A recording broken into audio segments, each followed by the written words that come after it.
예, 시청자 여러분, 새해 복 많이 받으십시오. 오늘이 새해 첫 방송이죠? 네. 예. 2023년, 과연 어떤 해가 될지 참 궁금해 하시는데, 제가 토정 비결을 볼 수 있는 사람도 아니고, 하지만 제가 예측할 수 있는 게 하나 있습니다. 뭐냐면 2023년, 좀 희망찬 얘기를 해야 되는데, 정치권은 그렇지 못할 것 같습니다. 당과 당 사이가 굉장히 치열한 이 갈등과 이 투쟁의 연속이 될 가능성이 높습니다. 왜? 2024년 4월에 바로 총선이 있기 때문인데요. 이 총선을 앞둔 시점에서는 소위 말하는 핵심 지지층을 이렇게 한테 좀 더 이 어필하려고 하는 욕구가 예. 강해지고요. 각 정당마다. 또 당 내부에서는 여러 가지 갈등이 또 도출될 수밖에 없기 때문입니다. 하지만 그럼에도 불구하고 이 갈등 속에서, 투쟁 속에서도 희망을 찾아야 되는 것은 바로 우리 모두의 의무인 것 같습니다. 그래서 오늘도 이제 정치권 얘기를 좀 해봐야겠죠. 네, 오늘도 아주 속 시원한 이야기를 해보도록 하겠습니다. 국민의힘 허은하 의원과 함께합니다. 안녕하십니까? 안녕하세요. 어서 오십시오. 반갑습니다. 예. 이렇게 영광스러운 자리에 아이고, 저를 불러주셔서 새해 첫날이라고 하는데 아유, 허 의원님 아주 사회생활을 잘하세요. 영광은 영광은 저희가 오히려 이렇게 시간 바쁘신 분 시간 내주셔서 감사하다는 말씀드리겠죠. 저는 신유래 이슈메이커 덕분에 아주 기분 좋게 한 해를 시작하게 된 아유, 것 같습니다. 감사합니다. 감사합니다. 최근에 많이 바쁘시죠. 그리고 지난주에 또 조강특위 결과가 개인적으로 많이 아쉬우셨을 것 같은데 당내에서는 완강하게 학력, 검사 출신 이런 거 아니다 이렇게 얘기를 하고 있습니다. 어떻게 평가하십니까? 네, 우선은 이렇게 하나의 꼬리표를 달고 탈락시킨 부분에 대해서는 좀 아쉬움이 남습니다. 그리고 이 말씀하셨던 학력이라던가 검사 출신에 대한 얘기는 사실 제가 먼저 한 것도 아니고 언론인들이 먼저 한 것도 아닙니다. 조강특위에서 백풀이라고 하지 않습니까? 나와서 말씀하실 때 기준이라는 말씀을 하시면서 경쟁력의 기준이 학력과 그다음에 인지도 여러 가지 말씀을 하셨던 거죠. 그 안에 있었던 부분이다라는 말씀을 좀 드릴 수 있습니다. 그 조광특위에서 학력 이런 부분 제외하고도 또 한 가지 이유 얘기를 했던 게 아무래도 호남 쪽에서 김경진 전 의원이 좀 우세할 수 있는 부분에 대해서도 언급을 한 것으로 알고 있습니다. 아무래도 민주당 쪽에서 그 동대문 을 지역이죠. 그쪽에서는 지금 이어서 하고 있으니까요. 그런 부분에서 좀 어필을 할 수도 있지 않나라고 얘기한 것에 대해서는 어떻게 생각하세요? 지역의 특성을 고려했다라는 말씀에 대해서는 긍정할 부분도 있습니다. 다만 지금 김경진 전 의원 같은 경우는 호남에서 의원을 하셨던 분입니다. 광주에서. 예. 네. 그런데 거기를 버리고 서울로 오신 거거든요. 그 부분에 대해서 서울의 호남 출신들이 긍정적인 표심을 줄 수 있을까라는 생각이 우선 들고요. 그리고 현재 지금 의원으로 하고 있는 장경태 의원이 호남 출신입니다. 그리고 지역구에 있는 시립대를 다니고 있습니다. 그러니까 두 가지의 기준이 사실은 조금은 공정하다 아니면 원칙이 올바르다라고 생각하기는 좀 어렵지 않나 하는 생각은 듭니다. 허 의원님이 생각하실 때 또 다른 이유가 있다면 어떤 이유라고 생각하세요? 누구든 다 잘나거나 뭐든지 잘하는 사람은 없잖아요. 부족한 점들이 있을 것이고 하지만 또 열심히 잘하는 강점들을 가지고 그 기준에 따라서 사람을 선택하게 되는 거라고 생각합니다. 그중에서도 우리나라 특히 우리 보수가 늘 얘기하고 있는 게 공정과 상식이고 법과 원칙인데요. 저는 대선 때부터 지선 때 특히 5월부터 열심히 동대문에서 뛰었습니다. 그리고 동대문에서 지선에서 저희 12년 만에 구청장과 시의원, 구의원들이 당선됐거든요.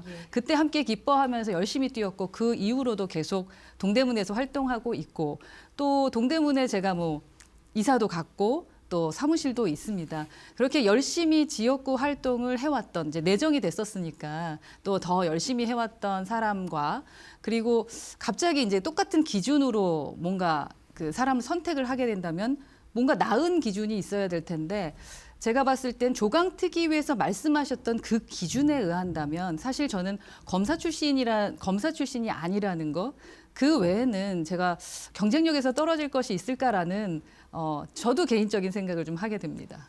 일각에선 이준석 전 대표 쪽에서 좀 많이 이 말씀을 하셨기 때문에 그것도 영향을 미친 거 아니냐 이런 얘기들을 하는데 그 얘기엔 동의 안 하세요? 제가 이준석 네. 대표 곁에 있었기 네, 때문에 네.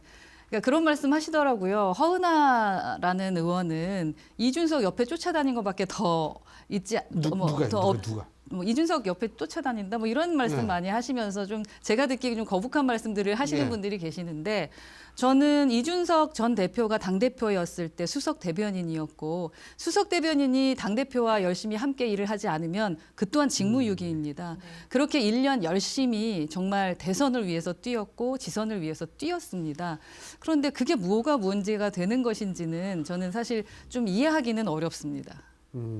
그러니까 그리고 뭐 이준석 전 대표, 그러니까 당 대표 이준석 전 대표가 당 대표였을 때 대변인을 하셨기 때문에 그건 뭐 당연한 일이다 이 말씀이신데 최선을 다했기 때문에 후회는 없으시겠네요, 그러면. 네, 저는 만약에 다시 너에게 뭐 다시 그 1년 전 좀 더 예. 됐네요. 그때 돼서 수석 대변인을 할 것이냐, 이준석 대표와 일을 할 것이냐라고 묻는다면 저는 할 겁니다. 왜냐하면 그렇게 열심히 뛰어서 저희가 여당이 됐지 않습니까?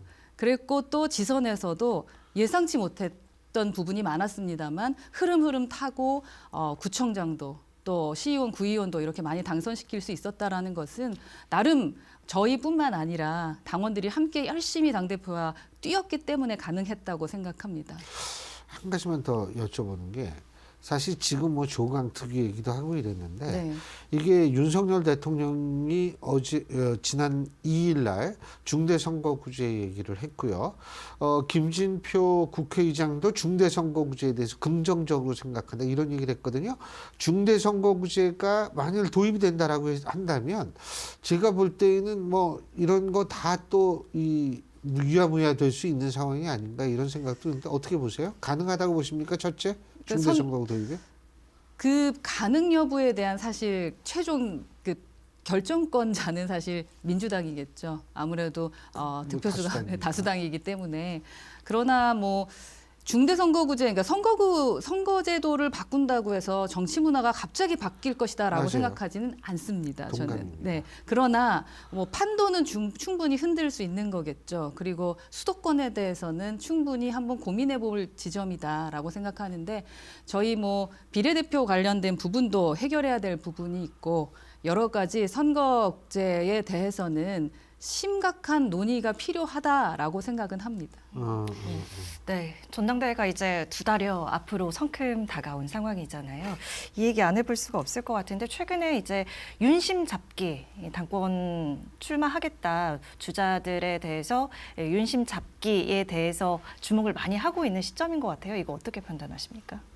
뭐 지금 저희가 여당이 됐고 대통령이 탄생한 지 1년이 안 됐기 때문에 여당 입장에서 윤 대통령 정부가 성공할 수 있도록 도움을 주기 위한 것은 당연한 것 같습니다.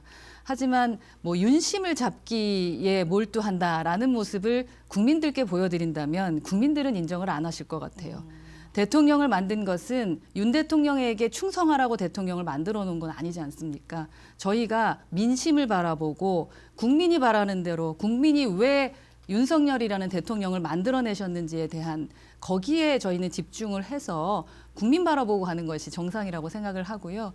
뭐 따로 공격을 해가면서 일을 못하게 만들 필요는 없습니다만 국민들 입에서 윤심바라기라던가 뭐 그런 김장연대 뭐 이런 식의 말들이 나오는 것은 사실 당내에서는 부끄러운 일입니다.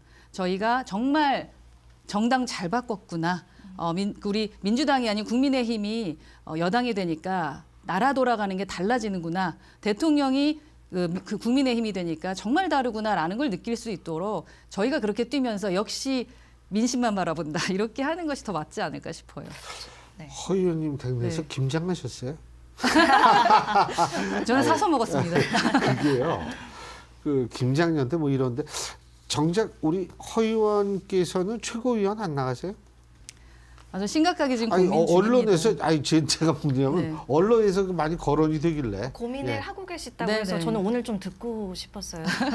지금 심각하게 고민을 하고 있습니다. 그러니까 기존에 사실 조강특위 결정 나기 전부터 많은 분들이 저한테 이제 말씀해 주시는 분들은 계셨습니다. 나갔으면 좋겠다.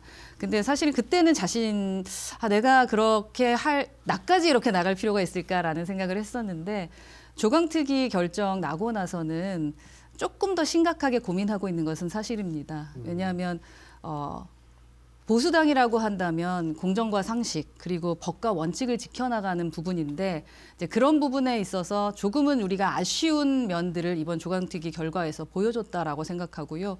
그리고 뭐 비윤, 반윤 뭐 이런 말씀들 하시는데 그런 부분보다는 당의 쓴소리 할 수 있고 당의 뭐 건전한 비판을 하는 목소리마저 모두 다 차단시켜버리는 모습들은 국민들이 원하시지 않을 것 같습니다. 그래서 국민의힘에도 다양한 목소리가 있고 또 당원들에게 직접 여쭤보고 싶다라는 생각은 들더라고요. 당원들께 우리 이렇게 갈 겁니다라는 모습들 한 가지의 목소리가 아니라 정말 다양한 목소리가 있다라고 하면서 제 목소리로 좀 설득을 해보고 싶다라는 생각들도 좀 들고는 있는데요.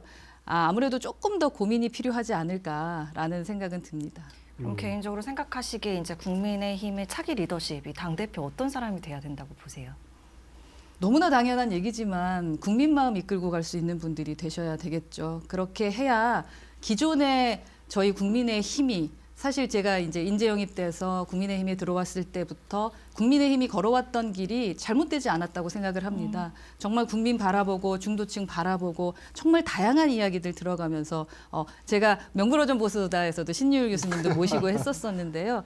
진짜 국민 목소리 많이 들어왔었거든요. 그래서 저희가 승리할 수 있었다고 생각을 합니다. 지금은요? 예, 그래서 지금도 좀 약간의 혼란스러움을 비치고는 있습니다만 저희 당원들이 그렇게 녹록지 않으시다라고 생각합니다. 근데 그런 차원에서 전당대회 룰을 변경했지 않습니까? 네. 7대3, 다시 말해서 당원투표 7, 여론조사 30이었었는데 이제 100% 당원투표로만 바꾸게 된 거에 대해서는 어떻게 평가하세요? 그렇다면. 저는 뭐 처음부터 그 부분에 대해서는 반대 의사를 밝혔었고요. 예.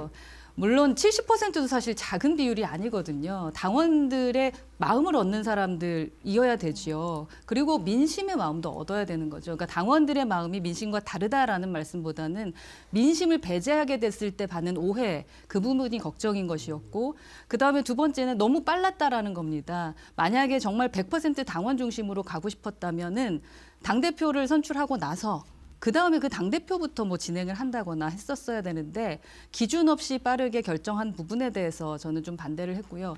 그러다 보니까 이번 조강특위에서도 약간 주식회사에서 그 주주들 모으듯이 당협위원장을 뽑게 되는 그러한 좀 오류들도 좀 나오고 있는 부분인 것 같아서 저는 그 부분은 반대했었습니다.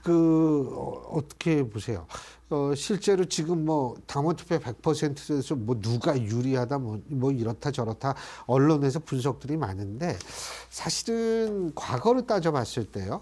이게 예상대로 결과가 나온 경우도 있었지만 그렇지 않은 경우도 많았거든요. 2014년에 서청원 전 대표하고 김무성 의원하고 이 경쟁을 하게 됐을 때에도 서청원 전 대표가 상당히 유리할 것이다라는 얘기가 많았는데 김무성 의원이 당대표가 된 경우나 2021년도 사실은 그와 유사한 경우라는 얘기가 많은데 제가 이 말씀을 여쭤보는 이유가 지금 현재 당원들의 구성을 보면은요.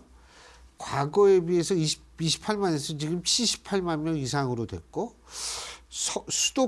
서울 수도권의 이 당원 비율이 전체의 37%, 영남권 당원 비율이 40%, 3% 차이밖에 안 나고 2040 이 당원 비율이 대략 33% 정도라고 얘기를 하거든요.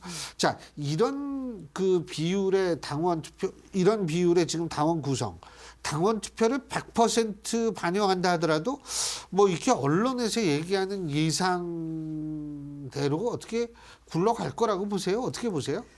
저는 뭐 예측할 수는 없다고 저도 생각을 합니다. 왜냐하면은 당원이 지금 80만 명이고 지금 더 늘어났을 수도 있는데요. 말씀하셨던 것처럼 그 비율들로만 본다면 이게 정말로 누가 될지 모르겠다라는 생각을 좀 하게 되거든요. 그래서 그 말씀드렸던 그 100%라는 것을 누가 결정했는지는 모르겠습니다만 본인 그 결정했던 그분이 본인의 원했던 그 결과를 생각을 하셨을지는 모르겠습니다. 하지만 그 결과는 조금 다를 수 있다라고 저도 예측합니다. 유승민 대표 그런 차원에서 유승민 전 원내대표 출마해야 된다고 보세요?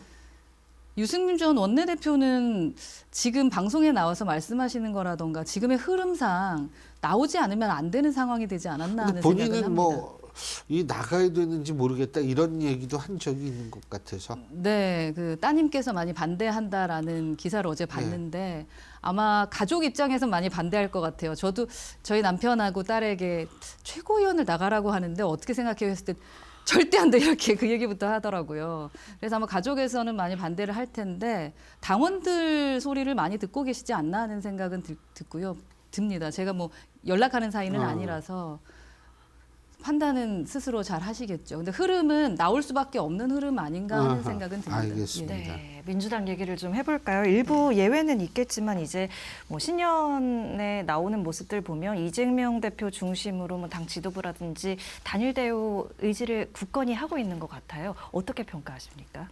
지금 단일 대우를 굳건히 하고 싶은 마음을 갖고 계신 분들은 친명이라고 하는 예. 그분들인 것 같습니다. 그래서 여러 가지 구애 작전들을 하고 계신 것 같은데 그런데 여전히 이제 튀어나오는 분들이 계시잖아요. 뭐 당내에서 반명이라고 하시는 분들이 여러 가지 목소리 내고 계시고 네. 그리고 저희가 뭐 종합비리 세트라고 하는 그런 리스크를 안고 가는 것에 대해서 상당히 불안해하고 계시지 않을까 하는 생각이 듭니다. 무엇보다도 지도부들은 그런 생각을 할 수 있겠으나 당원들은 많이 걱정하고 계시지 않을까 하는 생각은 들어요.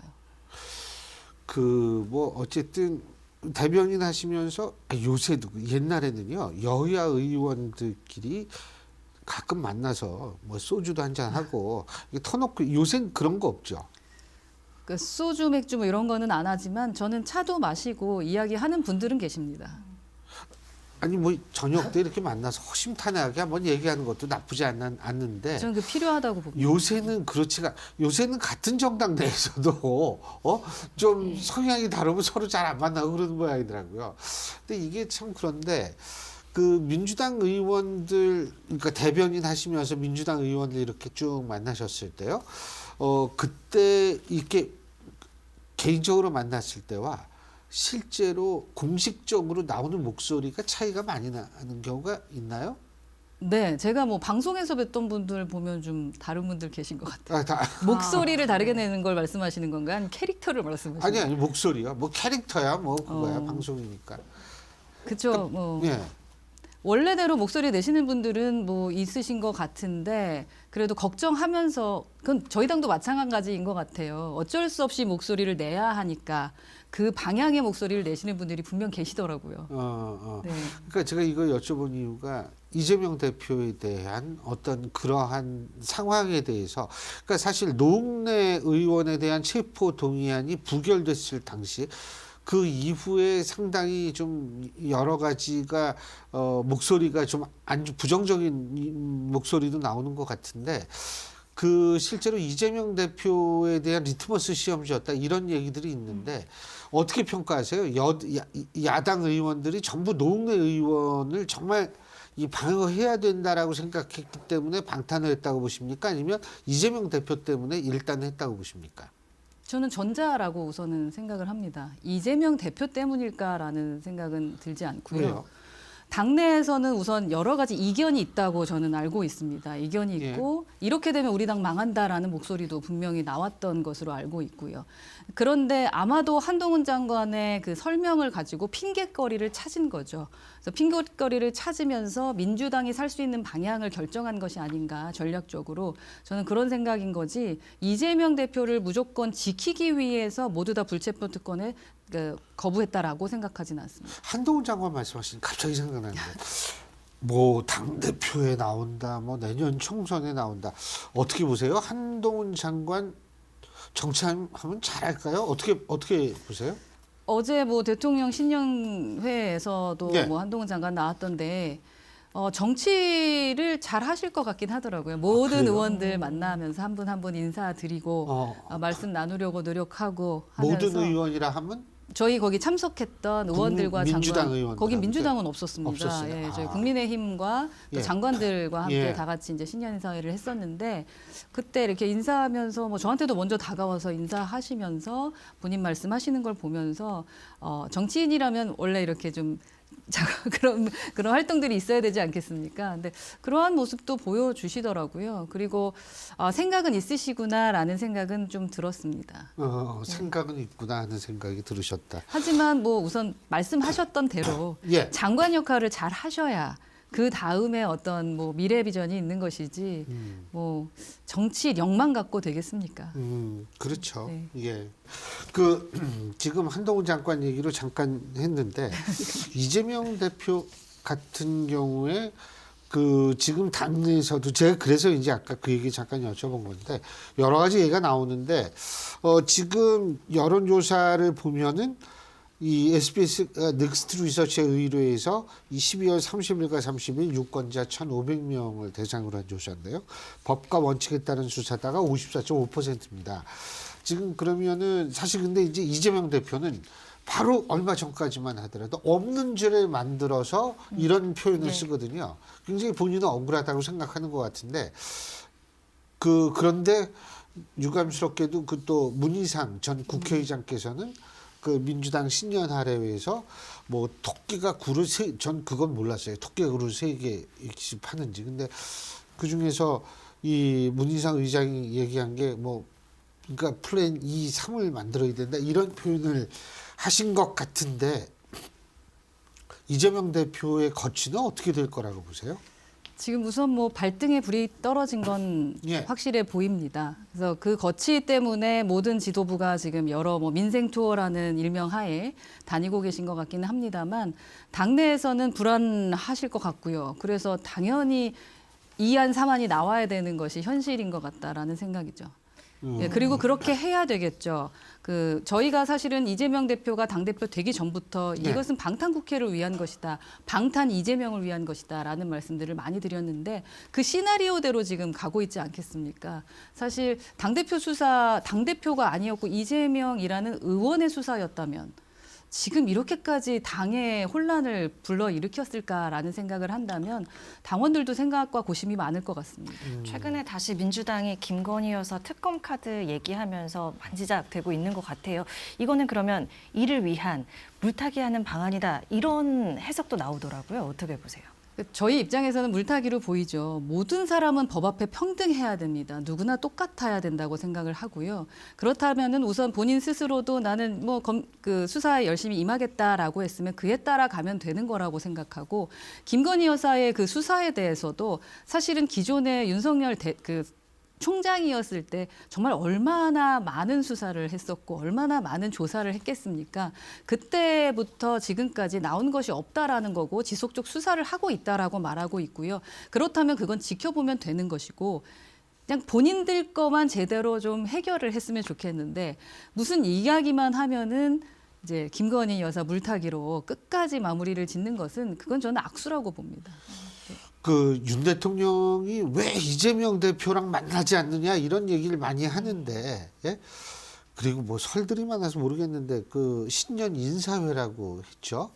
근데 거기에 이재명 대표는 그게 처음 듣는다는 식으로 얘기를 했는데 청와대 측하고 여권에서 나오는 얘기는 그러니까 정부에서 나오는 얘기는 메일도 보냈지만 직접 가서 전달도 했고 그래서 정의당 이정미 대표는 그래서 이제 왔다 뭐 이런 얘기를 하는데 뭐 다 차치하고서라도 만나야 된다고 보세요? 우선은 초대를 했을 때는 오셨어야죠. 왜 초대를 안 하냐고 했었잖아요. 이재명 대표께서. 근데 어저께 김진표 의장도 그 자리에 있었고 모든 당대표가 다 왔거든요. 오부 요인이 다 있었죠. 예, 그렇다면은 당연히 이재명 대표도 오셨어야죠. 그래야지 언행일치하는 거죠. 보면은 말과 행동이 다르고 무조건 이제 본인 방어만 하면서 방탄을 하려고 하니까 이제는 그분의 말이 먹히질 않는 겁니다. 따로 만나는 거는 어떠세요? 윤 대통령과 이재명 대표가. 서로 성향상 좀 어렵지 않을까 하는 생각은 듭니다. 좀 구체적으로 왜냐하면 성향이라는 지금 게. 대통령 입장에서는 문제가 있다고 생각을 하지 않습니까? 이재명 대표에 예. 대해서. 그래서 그런 분과 이제 마주 앉아서 이야기를 나누는 부분에 대해서 좀 긍정적으로 보지는 않는 것 같습니다. 그러니까 지금 사법 리스크 때문에 좀 꺼려하는 것 같다 이 그렇죠. 말씀이시군요. 그러면은 사법 리스크가 해소되기 전에 만나기가 좀 힘들다 이렇게 보시는 거예요? 그러니까 사법 리스크가 저 같은 경우는 사실 이렇게 단둘이 만나는 건 힘들더라도 어제와 같은 신년 인사회 아하. 때는 사실 만나도 됐었던 부분이지 않겠습니까? 예, 예. 국민들 보실 때도 예. 이제 뭐 뭔가 협치가 되겠구나라는 생각도 하실 테고요. 예. 그러니까 우선은 뭐 될 수 있는 상황에선 뵈면 좋은 거죠. 예. 그리고 우리 이제 대통령께서도 다 같이 이제 만날 수 있는 자리를 자꾸 마련해 나가시는 것이 국민들이 원하는 그러한 방향일 것 같다라는 생각도 하고요. 예. 그 SBS 여론조사 이거 다시 읽을 필요는 없습니다. 한 번 읽었으니까. 네네네. 이 넥스트 리서치에 의뢰해서 한 여론조사를 이렇게 보면은요. 여기에서 이제 그것도 나오거든요. 윤 대통령이 세 개의 그 개혁을 얘기를 하지 않았습니까? 3대 개혁.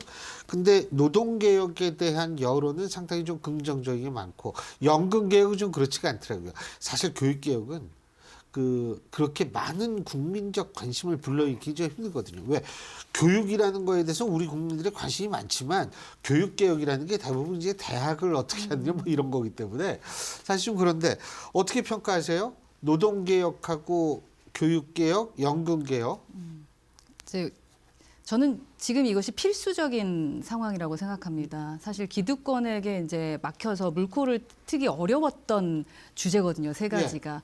인기 없는 연금이라던가 인기 없는 교육이더라도 저는 그것을 해내야 역시 윤석열 대통령을 뽑길 잘했다라는 말씀을 들을 거라고 생각을 하거든요. 그래서 신년 회 때 말씀하셨던 그 세 가지 계획에 대해서는 개혁에 대해서는 예. 저는 적극 찬성합니다. 그리고 국민들과 많은 대화를 해야 합니다. 그리고 계속 소통하면서 왜 이 결과를 얻어냈는지에 말씀을 하신다면 국민들은 그러니까 수긍해 주실 것 같아요. 인정해 주실 것 같아요. 국민들과 계속 만나야 된다. 자, 대변인도 하셨고 도스태핑 다시 해야 됩니까? 도어 스태핑 그 스타일에 대해서 문제점이 많았다면 또 다르게 국민을 만날 수 있는 그런 방법을 찾아내야 된다고 생각합니다. 현재로는 그 국민이 직접 국민도 있습니다만 언론인들이잖아요. 언론인들과 만나서 직접 그 분야에 대한 질문에 대해서도 답변해 주실 수 있고 그럴 수 있다면 더 좋다고 생각합니다. 그래서 기존에 했던 스타일에서 좀 미국 스타일로 좀 바꿀 수도 있고요. 좀 한번 다시 시작을 해보는 게 어떨까 하는 생각은 미국 합니다. 스타일이라 하면 뭐 이렇게 헬기 타러 갈 때 만나는 그래서 지나가다가 이런 거죠? 내가 네? 이야기하고 싶어 있는 주제라던가 네. 또 언론인들이 너무나 관심 있어하는 부분에 대해서 이렇게 말씀을 해주시는 스타일이잖아요. 예. 그런 것을 하든 조금 더 좀 다르게 판단을 해봐야겠지만 고민해봐서 예. 여러 가지 방향을 좀 생각해봤으면 좋겠다. 그러니까 소통의 창구를 좀 마련했으면 좋겠다라는 생각이 듭니다. 왜냐하면 우리가 청와대를 버리고 예. 여기 용산까지 왔을 때는 정말 결단하신 거잖아요. 예. 나는 다른 대통령이 되겠다. 국민과 소통하겠다. 가까이 다가서겠다라고 하신 거기 때문에 그만한 결단에 따른 어떠한 방법론도 있어야 된다고 생각합니다. 새해가 됐잖아요. 국민들이 여전히 좀 민생 빡빡하다, 너무 살기 힘들다 이렇게 느끼고 계신 것 같아요. 그래서 이제 올해가 됐으니, 신년이 됐으니 허 의원께서도 꼭 하고자 하시는 또 이루고자 하시는 부분이 있을 거라고 생각이 듭니다. 올해 계획을 좀 들어보고 싶습니다. 제가 이 의원이 되면서 꼭 해보고 싶었던 게 정말로 그 사다리를 제대로 구축하는데 일조하고 싶다입니다. 그 안엔 분명 공정과 상식이 있거든요.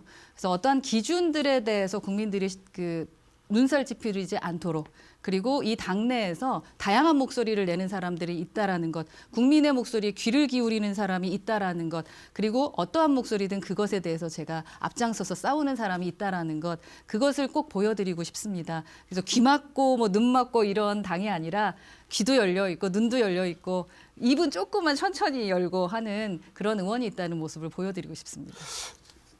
한 가지 더. 네. 허 의원님은 스튜어디스도 하시고 대학교 교수도 하시고 국회의원도 하셨어요. 네. 자, 세 직업 중에 뭐가 제일 적성에 맞고 좋은 것 같으세요? 저는 다 맞았습니다. 제가 만약에 승무원을 그렇게. 못했으면은 예. 사실 국회의원도 못했을 것 같습니다. 승무원하면서 제 꿈을 꿨고 그래서 예. 다시 공부하고 그러다가 열심히 활동하다 보니까 또 대학 교수도 되고 예. 그리고 또 열심히 활동하다 보니까 제가 국회의원까지 됐잖아요. 네. 승무원이라는 직업은 현장에서 솔직히 유니폼을 입고 당당하게 거리 다닐 수 있는 직업이 많지 않습니다. 그렇죠. 근데 그 승무원이라는 직업은 정말 3D 직업입니다만 그래도 현장에서 정말 담요 하나 덮어드리고 뭔가 할 때 즐거웠었거든요. 많은 것을 볼 수 있었고 배울 수 있었고 또 제가 꿈을 꾸게 했던 직업입니다. 그래서 그 직업도 정말 좋았습니다. 그리고 교수 역할하면서 학생들 만났었던 게 정말 행복했고 그렇게 많이 들었던 그 경험들이 사실 국회의원이 돼서도 들어주는 국회의원을 할 수 있는 그리고 소통할 수 있고 바로 보고 그러니까 뭔가 제가 바로 보고 새로 쓰다가 예. 제 슬로건인데 바로 볼 수 있도록 많은 이야기를 들어야 되잖아요. 그러면서 새로 쓰는데 청년들의 그런 반짝반짝거리는 아이디어랑 같이 활동했던 거 그게 정말 많은 도움이 되는 것 같습니다. 알겠습니다. 제 칭찬만 했습니다. 아이, 별 말씀을. 올 한 해 아마 국민들도 굉장히 지금 경제 문제 때문에 힘들 거고 정치권도 굉장히 조금 혼란을 겪을 것 같습니다. 근데 그 혼란이 새로운 질서의 태동을 위한 혼란이라면 참 좋을 것 같다는 생각이 듭니다. 오늘 말씀 잘 들었습니다. 고맙습니다. 네, 새해 복 많이 받으세요. 새해 복 많이 받으세요. 네. 예. 자, 여러분들한테 제가 오늘 방송 서두에도 말씀을 드렸습니다만 네. 새해 첫 방송이지만 우리가 희망을 막연하게 얘기하기보다는 우리 앞에 놓여 있는 문제를 보다 냉정하게 먼저 바라본 이후에 거기에서 차근차근 해법을 찾아가면서 희망을 얘기하는 것이 훨씬 합리적이고 이성적인 것이라고 생각을 합니다. 오늘 바로 이 시간이 그런 첫걸음이 되셨기를 바랍니다. 네, 오늘 귀중한 말씀 들어볼 수 있었고요. 저희는 다음 이 시간에 인사드리겠습니다. 함께해 주신 여러분 고맙습니다. 고맙습니다.